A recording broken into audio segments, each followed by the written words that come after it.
generally, under the FLSA, it doesn't necessarily regulate what types of deductions can be made from wages. It more so limits, how much, deductions can be made.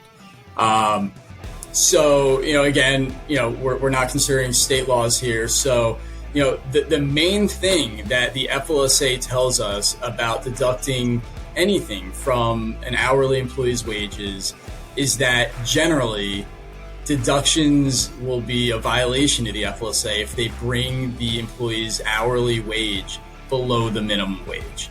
And so right now we're talking about 7.25 as the federal minimum wage.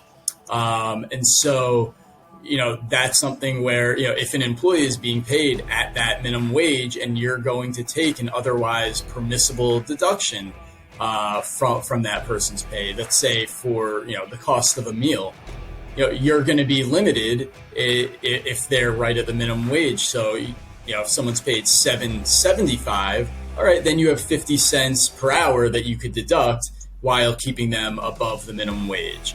But of course, if there's a minimum wage violation if you go beyond that. So a lot of states and locals have minimum wages, $15 an hour and climbing. I'm assuming what you can or can't deduct and what dropping below that minimum wage threshold will just depend on your local regulations and how those minimum wage laws are written, different than the federal standards. Is that accurate? Right, exactly.